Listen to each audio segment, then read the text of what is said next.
Hey, everybody, it's Trey Wingo, and you're watching The Jboy Show.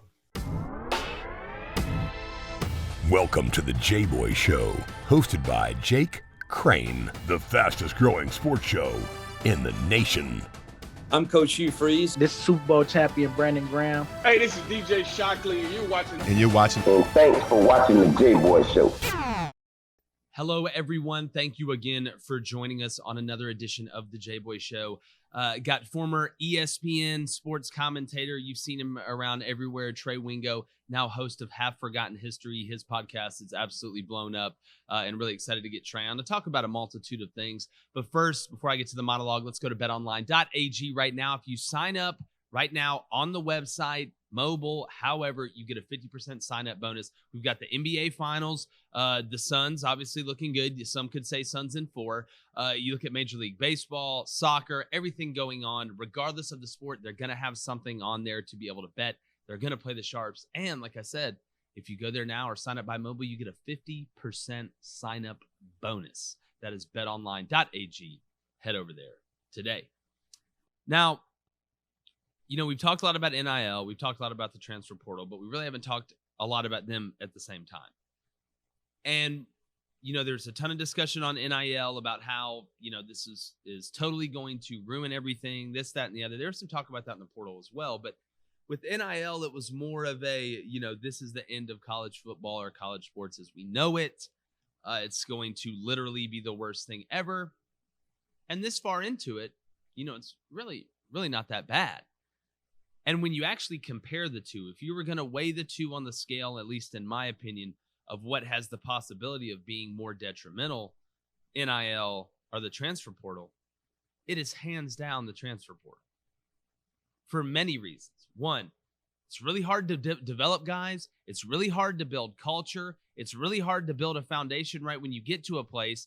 If guys are able to just leave fluently throughout the year, and look, I talked to Ryan Leaf, and I get, you know, if they don't want to be there, then, you know, trim the fat. And I understand that. But if you trim enough of the fat off, eventually you get to the steak. And then you trim too much of that off, you can't win. You worry about super teams. You worry about guys saying, oh, well, you know, if all 4 of us go here and we legally can go here, we can literally transfer interconference, which we've seen from Tennessee to Alabama. Hell, we've seen a guy go from Bama to Georgia to Tennessee. But when you put those things together, it makes it not only hard to sustain success, but it makes it hard to create an environment where you even have a chance. And we all know how competitive it is in today's game. But compared to a guy getting a Milo's sponsorship, having 3 of your starting defenders leave to go to a team in the same conference and their only weak spot to make them a juggernaut, that's a whole heck of a lot more detrimental. You should have to sacrifice a year if you are going to transfer Division I to Division I or transfer up. You should. You should. Can maybe get away with saying, all right, if you transfer outside the conference, then you don't have to sit a year. But that can, not only will it happen across the board, it would happen fast. And that's what worries me when it comes to the transfer portal. Not that kids shouldn't be allowed to transfer, but there should be a sacrifice if you are transferring up or you are transferring horizontal. I've already talked about the tampering, the Red Scare. We're going to get McCarthyism literally back, and it's going to be in the SEC in college football. So if you want to weigh on the scales of college sports injustice, the transfer portal carries a lot more weight. And that's my monologue for today. We're about to get to Trey Wingo. Make sure you check him out on this Half Forgotten History podcast as well. Excited to get him in here. Let's win the water cooler. Let's get to the interview portion, help you guys win the water cooler as usual. And as I talked about before my monologue, bringing in a guy that really needs no introduction, but hell, he's on the show. I'm going to give him one anyway. Formerly of ESPN, host of Half Forgotten History, a awesome podcast. Had former Jboy Show guest Kenny Mayne on there the other day. Really enjoyed that one. You can catch him on the Pro Football Network, PGA Tour Live, and he's always got something cooking up. Mr. Trey Wingo. Trey, it's an honor to have you, my friend. Hey, great to be here, man. Great to be with you. Definitely. Well, look, I want to start number one with your podcast, Half Forgotten History, what you got going on over there. man, it's with all the work you've done at ESPN networks and stuff like that, and you still do, man, how does it feel to kind of be out on your own, man? It looks like you're having a blast, and the show's obviously doing great. Yeah, it's been a lot of fun. I read somewhere, I saw somewhere, one of the Shark Tank guys, one of his quotes was, the salary is the drug they keep you to stop you from pursuing your dream. And I think there's some truth in that. Look, I enjoyed a vast majority of my time at ESPN, and it was great for me. And, I got to see my kids go through kindergarten, through high school, and through college in the same place, and we didn't have to move around, and I got to do a lot of cool stuff. But at the end of the day, I've had more fun in the last 6 or 7 months doing what I want to do when I want to do it. It's been great. Look, and again, I have no ill will towards anybody at ESPN. I hope they continue to do well. But it was just, for me, it was. I knew about a year and a half before I left that I had run my course there. Yeah.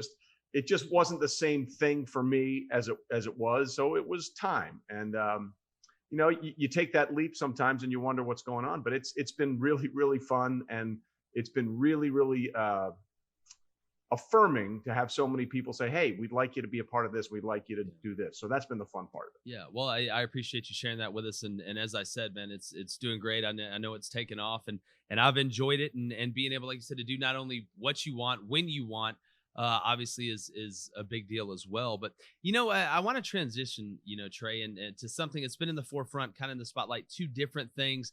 A lot of people have talked about, the transfer portal in college sports, and then NIL separately. And in my monologue, I talked about if I had to weigh both on the scales of what I think could possibly be, and for lack of a better phrase, a bigger detriment, I guess, to the sport, it's the transfer portal to me. I don't think it's even close with NIL. You can transfer interconferencely, which leads to tampering, coaches being brought to different places because of there's just a lot of things that make it harder not only to coach, but to build a program when you look at the transfer portal as opposed to NIL. What say you? Well, look, I've been a proponent of paying players forever. So, I have zero, like less than zero. I could not have less concerns about college athletes getting paid because they've been getting paid all along. Let's just be honest about it. I mean, correct. Come on now. Yeah. I hate it when people say, well, the best schools will get all the best players. What do you think's happening already? Like, why are Alabama, Clemson, Ohio State, and Oklahoma in the college football playoff every year? Because the best schools are getting the best players. So that's not changing at all. Now, I will grant you the transfer portal is messy. But I'm tired of people just saying, well, that's the way it was. And, we had control. I'm for athletes having as much control as possible. I'm for athletes having as much freedom as coaches have to leave after 1 year when they've recruited these kids and say, I'm going to be here for the duration, and they go. To me, what's good for the goose is good for the gander. And, the idea, well, he went there for the school. No, most of those guys don't go there for the school. They go there for the program. Spoiler alert. Go there for yeah, exactly. Again, shocker. This is the blue pill, That's exactly the red pill, whatever it is. They don't do that. There is a small percentage of athletes that do. They like a certain thing, and there was a lineman for the offensive lineman for the Ravens for a few years that went to Penn State and was literally a math teacher while he was there, and he was teaching kids. So that meant something to him. But the vast majority of top tier D1 athletes aren't going for the school. They're going for the program and the coaching staff. And if that coach leaves, I think those kids should have every opportunity to leave as well. Yeah. And now I will say, to me, it's when I'm referencing it, it's more of the blanket rule. If a head coach leaves, not a coordinator, a head coach, every player should be able to transfer without penalty. I really believe that. And really my biggest qualm with the portal, speaking specifically, Trey, isn't just that you can go Division I to Division I without having to sacrifice a year, or go from a lower level to a higher level and not have to sacrifice a year. To me, it's more of the interconference transferring. I think that's where it gets thick. You think about the SEC, we've had guys go from Tennessee to Alabama, and, you do kind of worry about super teams, and the rich will always get richer. But you made a great point at first. You made a couple great points. And one is talking about, and something I've talked about on here, kind of the staleness a little bit of college football with getting the same teams in every year and that being kind of the same narrative. Do you believe the expansion of the playoff, the recommendation, which looks like it's going to go into effect in 2023, moving it to 12, is a good move. What are your thoughts on just the playoff recommendation as a whole? Well, listen, do I think UCF won the national championship a few years back? No, but I would have liked to have seen them compete for it. I mean, and people will say, well, they beat Auburn in that, was it the Sugar Bowl or the the Sugar Bowl? Sugar Bowl. Yep. Auburn didn't want to be there. That was pretty obvious. I mean, they were just going through the motions. I'm all for expanding and giving more teams and more players an opportunity. But then the reality of it is, well, what's going to likely be the outcome? Like, you're going to have to catch Alabama or Clemson or LSU or Oklahoma or Ohio State on a really bad day if you're going to be one of those teams that's going to upset the apple cart. So shoot or shoot, right? So let them all come in. Let's go to 12 and see what happens. I just don't know if it's going to change much. Yeah, I think it's something that I don't think there was a quick fix for this situation we're in either way. I do believe in something I talked about. I thought it should be an 18 playoff, went through a whole dissertation on that. I could have just wrote a thesis on it, probably got a master's somewhere at University of Phoenix or something like that. But because again, I do think 12 gets close to watering down the regular season. But what I love about it is all these kids, and it goes back to the recruiting and the NIL stuff in the transfer portal. Most of these high profile kids, when they come out of high school, them and their parents think they're going to the NFL. That they really 100% believe that. And nowadays, as opposed to the good old days in recruiting, it's not just, hey, I grew up here, I'm a fan of this guy, or my dad played here. They want to put themselves in the best position to go to the NFL. How do you do that? You have the best tape. How do you have the best tape? You make the college football playoff and have a great game against an elite team as you're approaching the draft. And I think that's what Nick Saban and Dabo and all of them have gone in there with the spreadsheet and said, listen, all right, 5-star offensive tackle out of, doesn't matter, Pennsylvania all the way to California, all the way down to Florida. Our tackles are literally making $4.5 million a year when they come here. Every player I've signed at Alabama has won a national championship. That just blows my mind when you think about it. So crazy. It's I do think over time it allows for recruiting parity, therefore allows for a little parity on the field. I'm going to get off my soapbox now on that one, Trey. But that's all good, man. I like it. Yeah. So, also projecting forward, looking at this year, we have a spring practice. We have summer workouts as opposed to last year with the pandemic when we didn't. When you look at Nick Saban's assistants, Kirby Smart, Cristobal, Lane, we're going to start a pool here on odds for the first assistant to beat Saban. Would Kirby be the leader in the clubhouse if you had to put odds on who would be the first assistant to take down Nick Saban? He would for me. I would. It would be Kirby because he should have done it twice already, and he sort of botched it. You know what I mean? Yep. Let's be honest about that. He had a chance a couple of times and he messed it up, including a fake punt. I'll never understand. Yeah, or running cover 2 game. On 3rd and 26. What are we doing? What are we doing there? So I think it would be Kirby, but I think there's pressure that comes with that right now. Kirby knows. Okay, this is why we brought you here. Because we want to be what Nick Saban is at Alabama and, quite frankly, what Dabo is at Clemson. So he better do it soon, right? Because Georgia is this is why you're here. Like, there's no other reason why Kirby Smart has that job. We want to be the next Alabama, and eventually you're gonna have to beat this dude. So I absolutely would put it on Kirby, but I think the clock is ticking there a little bit. It is, and Georgia fans, they have gotten close to that ring, could sniff it, no pun intended for the dogs out there, and then get hit with two at a future Heisman winner, Devontae Smith.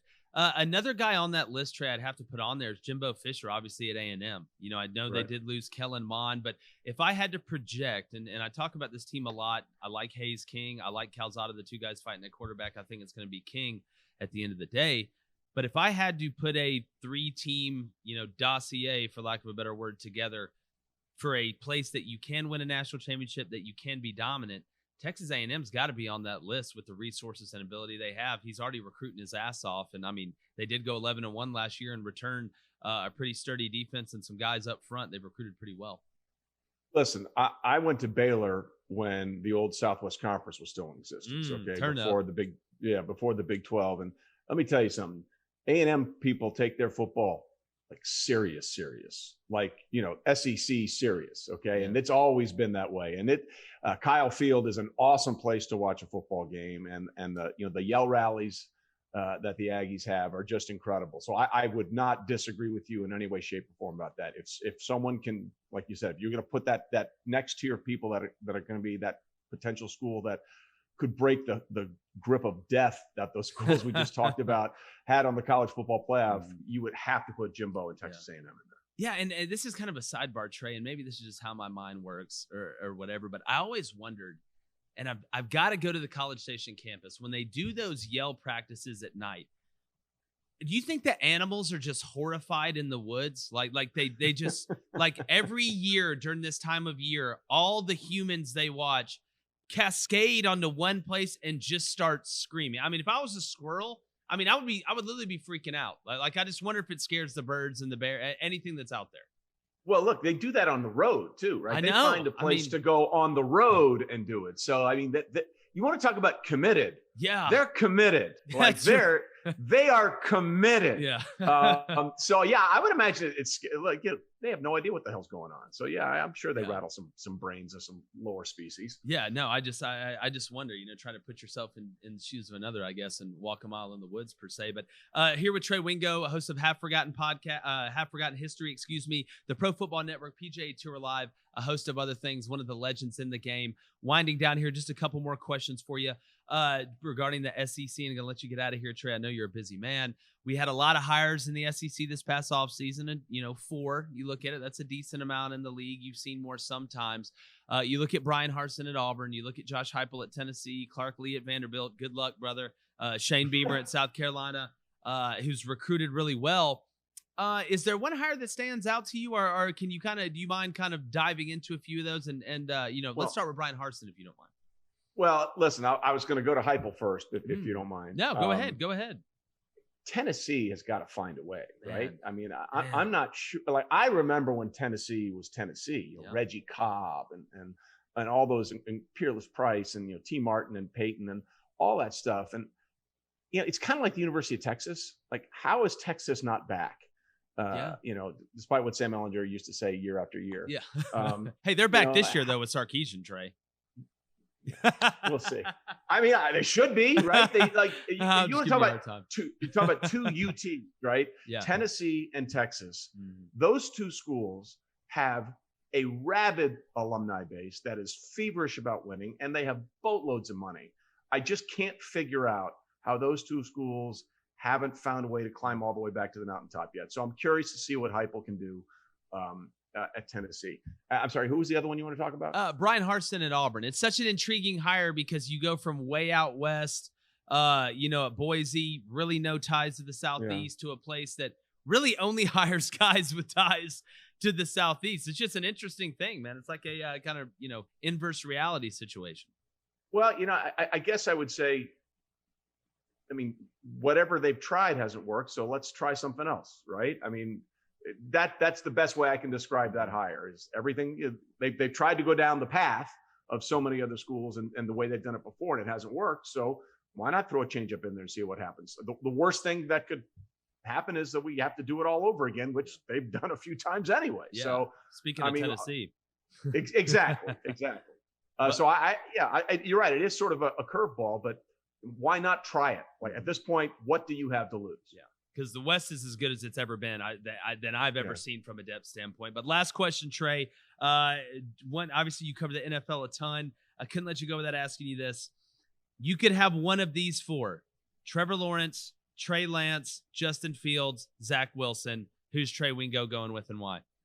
I'm going with Trevor because I agree. Listen, that kid. There are very few college athletes when you see them as freshmen that you think he could actually play in the NFL. Ed Oliver was that way at the University of Houston. Like, you knew from day one, that kid, like as an 18-year-old, he probably could have played in the NFL. Mm-hmm. And I feel like Trevor had that composure and the way he's handled everything at Clemson at a big-time program, obviously with national championships and expectations, and handled that. Look, it may not work out because Jacksonville has its own set of problems almost yearly. And I'm not so sure about the Urban Meyer hire, to be perfectly honest about it. But if you're asking me to bet on one of those guys, I would absolutely bet on the guy that I've seen do it at the best level, on the highest level of competition in college, and that has to be Trevor Lawrence. Like, Zach Wilson, I'll give you a quick thing on Zach that nobody really talks about. He lit it up this year. He was unbelievable. Now, his take the year before, not nearly as good. So there's a little question mark there. the other thing you got to understand about Zach, and even Sam Darnold alluded to this, who came from USC, by the way, in Los Angeles, had issues dealing with New York and all its tentacles.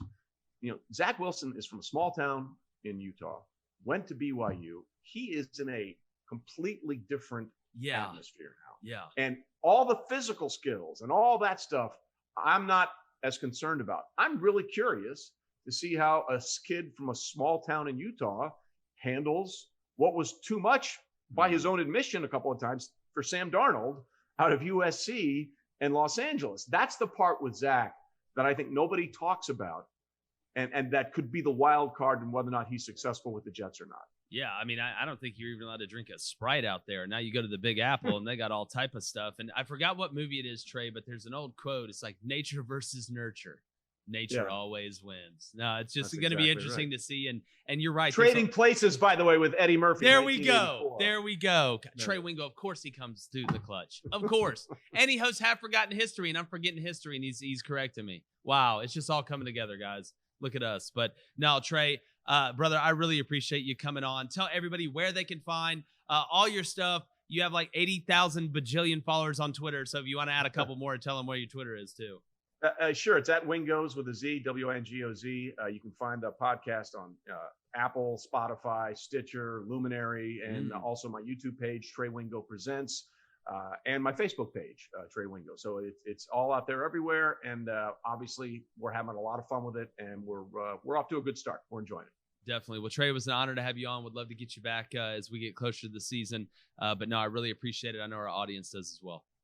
You got it, man. Anytime. Yes, sir. Appreciate you guys joining us. Go to YouTube, subscribe, Apple Podcasts, Spotify, thejboyshow.com. Grab some merch. It's been another edition of the Jboy Show with Trey Wingo. Yeah, that's right, people. Trey Wingo. And we're going like Zach Wilson up to New York. Gone. The Jboy Show is produced by David Cohn, Technical Director Dave Hammock, Creative Director David Culbertson, Audio Engineer Feyzan Shareef, Production Assistants Blaine Crain and Kyle Orr, Executive Producers Jake Crain, Vince Thompson, Steve Chamberlain, and David Cohn. Please subscribe to our YouTube channel and visit our website, thejboyshow.com, for updates regarding our newest apparel and merch designs. Win the water cooler with the Jboy Show.